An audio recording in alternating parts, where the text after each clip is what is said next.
Today we continue our journey deep into the forbidden secrets of the Vatican. The mystery grows darker, the symbols, the prophecy, and the final revelation. When you walk into the Vatican, you see faith, majesty, and art. But if you look closer, much closer, you see something else. Symbols carved in stone, hidden in plain sight, telling a story that was never meant to be told. Let's begin in St. Peter's Square. From above, its design is not just a plaza. It is a key. The elliptical colonnades curve like open arms, but some researchers claim it is not arms of the church, but the shape of a solar calendar.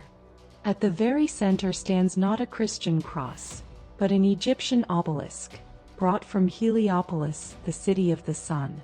Why would the heart of Catholicism be marked by a pagan monument dedicated to the sun god Ra? Is it a silent confession that the Vatican's roots lie not only in Christ, but in Egypt's ancient mysteries? The obelisk itself is surrounded by a circular design, resembling a compass or even the Masonic symbol of the all-seeing eye. Coincidence? Or deliberate? Some conspiracy researchers insist the square is in fact a giant sundial, aligned to the solstices, measuring not time for the faithful, but cosmic cycles for the initiated. Now raise your eyes to the dome of St. Peter's Basilica. To most, it is simply an architectural masterpiece. To those who study sacred geometry, it is something far more. The dome mirrors the design of the Pantheon of Rome, a temple dedicated to all gods, pagan and divine. Its structure is a reflection of the heavens, a symbolic eye staring down from above.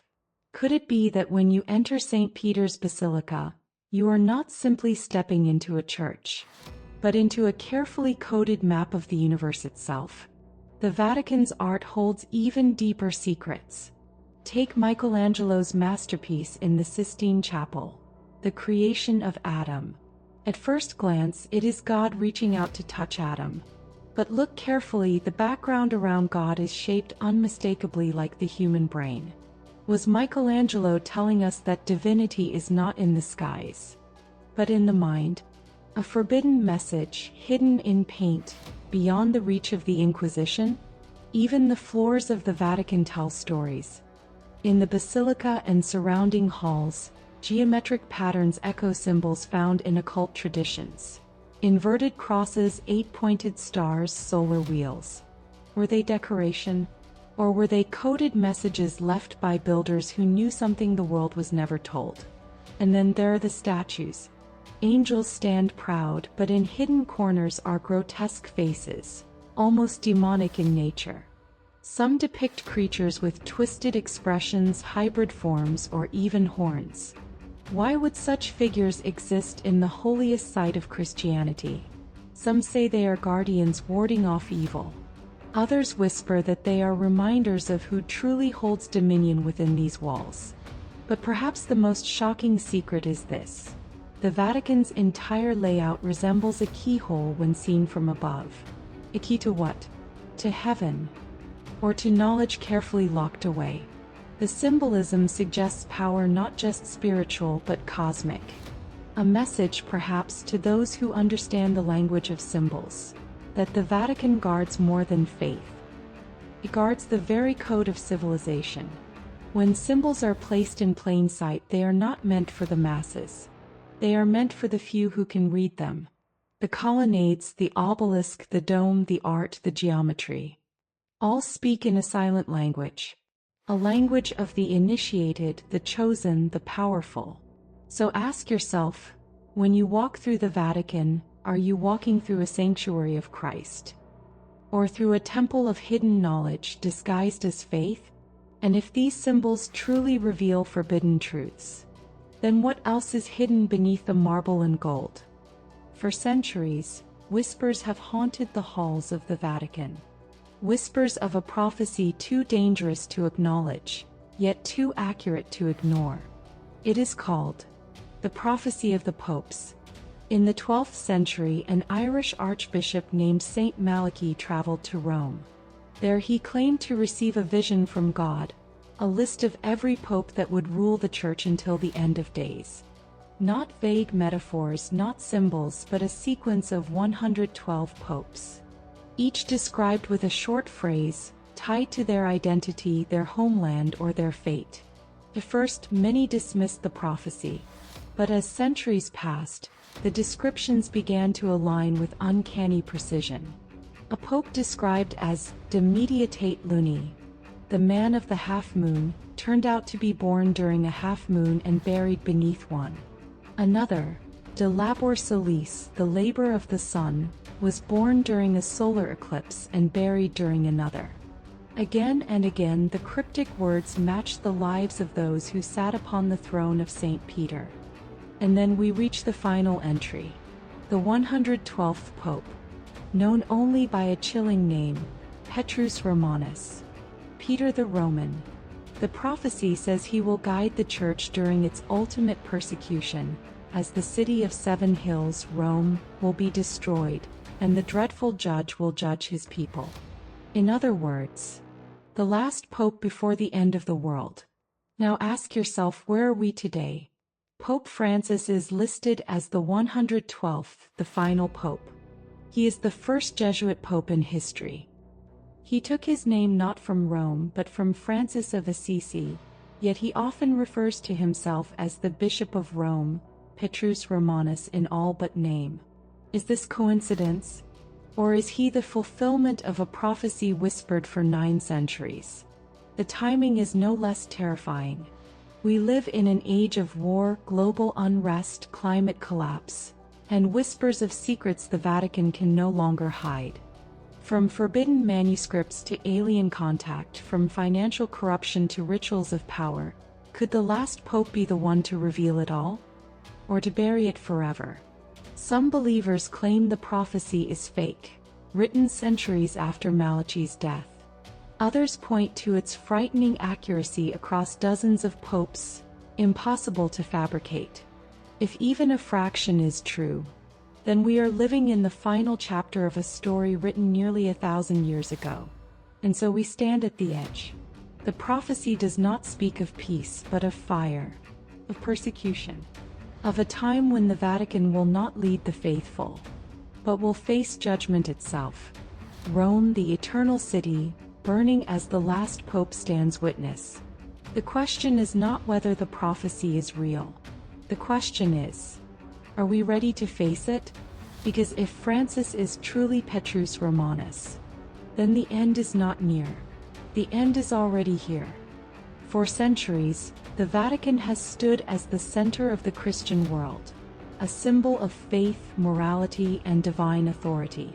But in the shadows of globalization, artificial intelligence, and digital control, something is changing. A quiet transformation is taking place, one that could replace traditional faith with a new kind of religion. One not of God but of man. They call it progress, but others call it the New World religion. At its core lies a single idea: to unite all beliefs, all nations, and all people under one universal system, one doctrine, one morality, one authority. And who better to guide this spiritual unification than the Vatican itself? In recent decades, popes have spoken not only of salvation, but of climate change, artificial intelligence, and global governance. The Church has entered discussions with the United Nations, the World Economic Forum, and even Silicon Valley's tech elites. And while on the surface it looks like collaboration for peace and sustainability, deep beneath, it resembles the construction of a single global ideology, a fusion of spirituality, science, and control. Some call it the New Covenant of Humanity, a future where religion is not about God but about the collective, where sin is no longer spiritual but environmental, where confession happens not in a church, but through algorithms and data. In 2019, the Vatican launched the Global Compact on Education, an initiative supported by world leaders and billionaire philanthropists, including those deeply tied to the digital revolution. The goal: to educate humanity toward universal values. But critics warned that this sounds less like faith and more like reprogramming. And in 2020, another shocking alliance was announced: the Council for Inclusive Capitalism with the Vatican, led by CEOs of the world's largest corporations, BlackRock, BP, MasterCard, and Rothschild, representatives among them. Their motto: a new moral economy for the world. A moral economy, approved by the Vatican. Is it possible that the Church, once the guardian of souls, is now helping to build a digital religion, one designed not to save humanity but to synchronize it? A religion with no borders, no denominations, and no resistance. A world where your faith is data, your prayers are monitored, and your soul belongs to the system. This isn't prophecy anymore. It's happening through global education, interfaith councils, and AI-driven spirituality. In 2021, even the Vatican Observatory spoke about the ethics of AI and the coming moral algorithms. The same year, the Church endorsed new technologies for digital confession, virtual prayer spaces, and even AI-written sermons. What once required a priest now runs on code. And as humanity grows closer to worshiping its own creations, we begin to see the pattern. Religion is being rewritten, one line of code at a time. The New World religion won't come with fire or war. It will come through unity, compassion, and technology, the perfect disguise. And when it arrives, it will speak of peace, equality, and light. But behind that light will be the same ancient darkness. The Vatican knows this, and perhaps it's leading the transformation, because the greatest control of all is not over nations or money, it's over belief itself.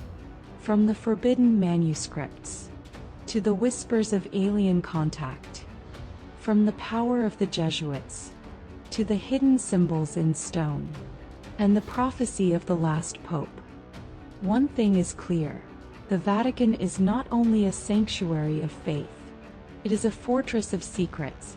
Secrets that may hold the truth about our past, our present, and even the end of our future. For centuries, these walls have stood as the center of spiritual authority. But behind the marble, the gold, and the silence lies something far more dangerous: knowledge. Knowledge that could shatter religions, topple empires, and rewrite the story of humanity itself. So the question remains: is the Vatican guarding us from darkness, or guarding the darkness from us? One day these secrets will come to light. The only question is, will we be ready to face them? If you believe the Vatican's secrets must be revealed, leave your thoughts below and subscribe before this video disappears.